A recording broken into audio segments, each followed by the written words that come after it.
A decision by a district court judge this week will mean that Ryan Frazier will be on the ballot and votes for him will count in the U.S. Senate Republican primary.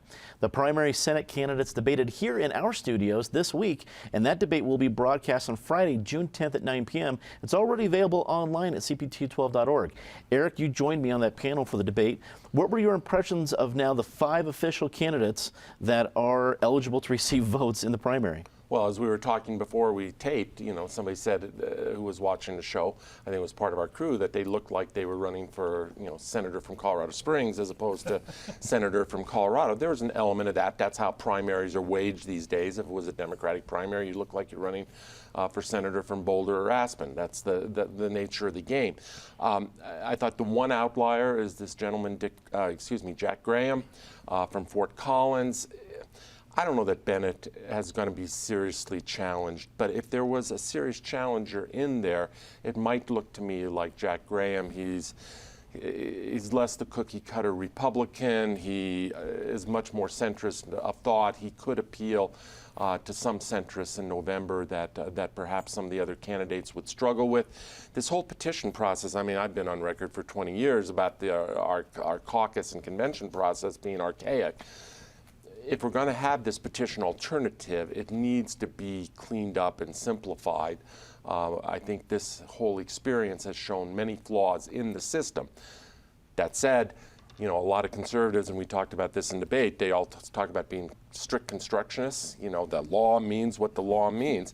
And now they're all pleading, let me on the ballot here because I have, quote, substantial compliance. I haven't fully complied, but I've largely complied with the petition requirements. So there's a bit of a double think or a hypocrisy there, but at the margins. It'd be interesting. We have, I think, a month from tomorrow is election day. Some of them are starting to get up on the air, and anyone could win this thing. Somebody's going to win it with 25, 26, 27% of the vote in a 5-way field. Mm-hmm. Jon, you recently referred to them a couple minutes ago as the Keystone Cops. Is there a front runner? Well, if I was running in that race, I would go Trump. I would just start giving them nicknames, giving the other candidates nicknames. I would say the most outlandish things I could possibly say, and that's the only way somebody in that group is going to get any notoriety and get any kind of media coverage. So bottom line is, I wish the judge would just run. The judge that keeps letting all these guys on the ballot. I mean, he may have a better insight than all of them. Patty, we're starting to see TV ads from a couple of the candidates. Do you think the ones with the big money will be able to boost themselves out of this 5-way primary? Not necessarily, which is interesting. This is one where a ground game is going to depend. It's going to help getting the Republicans out who are so confused right now about what's going on nationally, what's going on with the state party. But they certainly have an interesting choice here. You could come up with a nickname for all of them. I mean, Jack Graham, he's giving $1 million, right, to his campaign. I've seen his commercials, which look kind of like the typical I love Colorado being in the outside, but they are not impressive. He also has the fact that people who worked for him at CSU gave him an unfavorable rating. That's something that's going to come back to bite him. But the others haven't really taken off. Ryan Frazier was always a pretty interesting political candidate, and we'll see if he does a better job running than he did collecting signatures. But it's been funny how quickly his career has kind of stalled. Mm-hmm. Amy, we have outsiders versus insiders, conservatives versus, I guess, at least a moderate.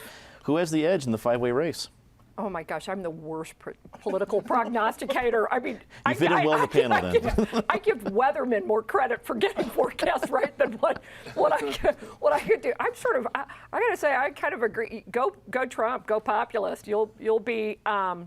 You'll probably be well received. I even understand that the Neville family's back in now as managing Robert Blaha's campaign. So I don't know if that is accurate. It's just we've gotten everybody back in. But you know what? This kind of craziness, though, with judges deciding I mean, there's some precedent in this. If you look back to the Adams 12 school district race, there was actually a candidate on the ballot who wasn't even eligible, who was then declared a winner. So this craziness on getting on ballots or who wins is not unprecedented in this year alone. So